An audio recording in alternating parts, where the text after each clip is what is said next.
na there will be time that will have to come. May araw na darating, Panginoon, that you will have to fulfill your promise among your people. I-bless mo po ang fellowship na ito, Panginoon. Na kahit man lang, Panginoon, sa araw nito ay yung may mga inanakit po, Panginoon, sa bawat isa, you will have to be broken, Lord. At ikaw po ay pumagit na, Panginoon, upang sa aming pagsasama sa araw nito, Panginoon, ay madama po namin that we are one in spirit, one in worship, one in praising you and glorifying your name. Lord, thank you so much dahil nadama po namin yung presensya, Panginoon. We want to say you once again, Lord, we praise you and glorify you, and we are worthy to be praised, Lord. We are worthy to be praised, Lord. We give you back the glory, we give you back the honor. For all these things was in Christ Jesus' holy name. Amen, amen.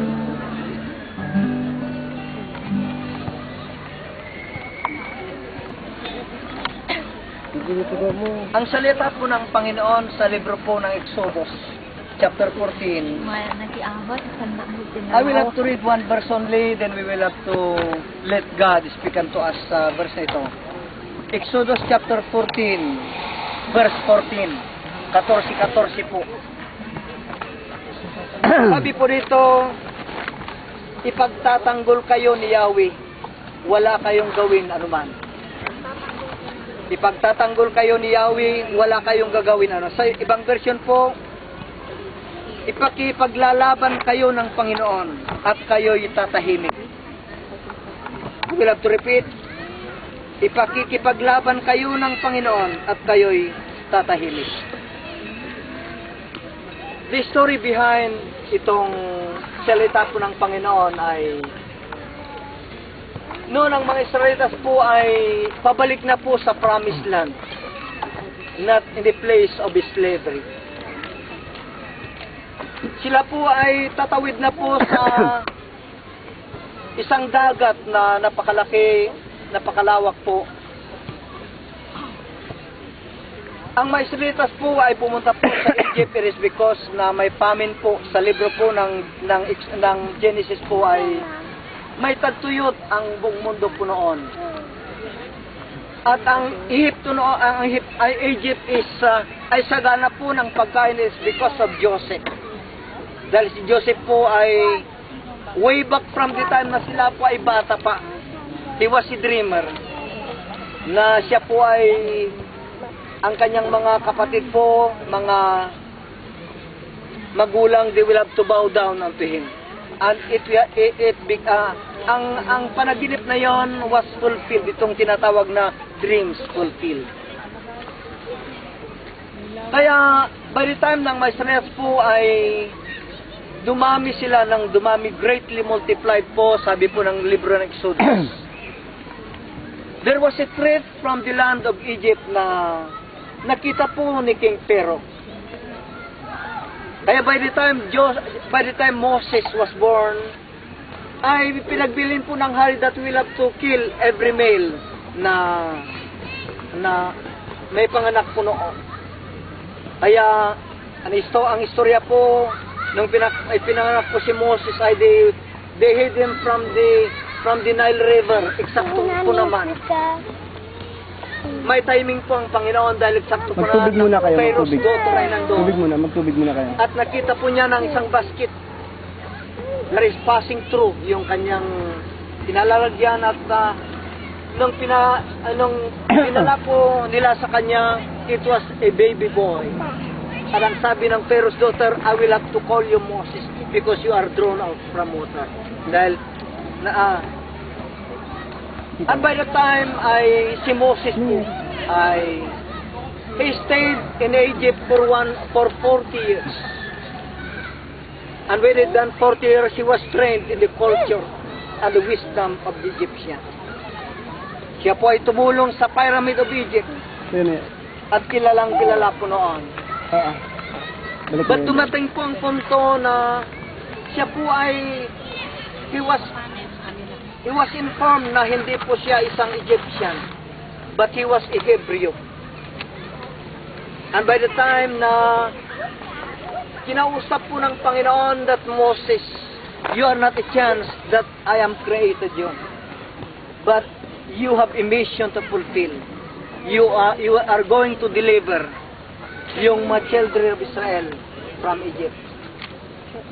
Kung bakit napunta po si Moses si Midian, dahil siya po ay pumatay po ng tao that is trying to treated differently sa isang Hebrews noon. Kaya by the time pinatay po niya, ay pinadala po sa Midian, sa ilang. And the name of Moses ay binura po nila from Midian 40 years again na nandun.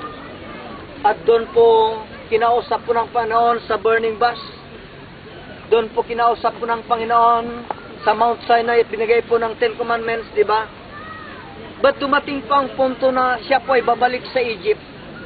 And from Egypt, siya po ay kinausap niya si King Pharaoh and send a message na if he will not have to let freedom to the children of Israel, may mamangyari po sa kanyang karihan. You will have to notice the 10 plagues, yung mga 10 plagues that was taken in Egypt din at the time.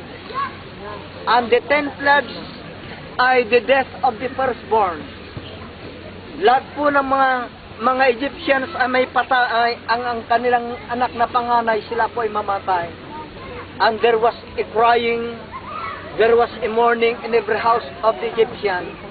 But to the house of the people of God, siya po ay, they are feasting and laughing because God fulfilled His promise unto them that if you will have to put a blood at the lintel of your doorpost, kung kayo po ay ilalagay po yung blood sa iyong doorpost, the angel death will have to pass over you. Kaya po ang may Hebrew ngayon, even at this point of time, they are celebrating the Passover.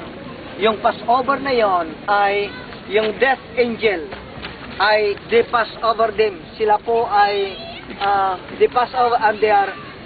Ngunit sa libro po ng Exodus po ay dumating po ang punto na si King Pharaoh po ay pinalaya po ang mga children of Israel. Ngunit nung nandun na po sila sa dagat, ang mga children of Israel, mga tao po na it was Moses took the leadership, they blame Moses at that time. Bakit Moses? Dinala po kami dito. It's better that we'll have to die in that land, even though we are suffering about the slash of the Egyptian army. Kahit kami po ay talagang we suffer that, but mas mabuti na kami po ay mamatay doon. Ngunit ang Panginoon, kinausap po niya si Moses, what is into your hand? Ano bang nasa iyong kamay? Nakita po natin dito, I will have to repeat, yung sabi po ng Panginoon kay sa chapter 14, verse 14, verse 13. At sinabi ni Moses sa bayan, huwag kayong matakot, tumigil kayo, tignan niyo ang pagliligtas ng Panginoon na gagawin sa inyo ngayon. Sapagkat ang mga Hipsyo na inyong nakikita ngayon ay hindi na ninyo uli makikita magpakailanman. Amen. Ipakiglaban kayo ng Panginoon, ipagtatanggol kayo ni Yahweh, wala kayong gawin anuman. The message that I would like to bring your attention today, my dear friend. Maraming pagkakataon, ang Biblia po ay makikita po natin na ang mga tao po ng Diyos, by the time that they will have to face danger, ang mga tao ng Panginoon, as they are facing something like lacking sa kanilang pangailangan, in the difficult situations ng kanilang biyahe, God moved unto them and show unto them, pinakita po ng Diyos ang kanyang kapangyarihan to the impossible situation, sa mga imposibleng sitwasyon. Ang Diyos ay ipinakita po niya, and the people of God witness that He is a God, that what is impossible to man is possible with God. Ipagtatanggol kayo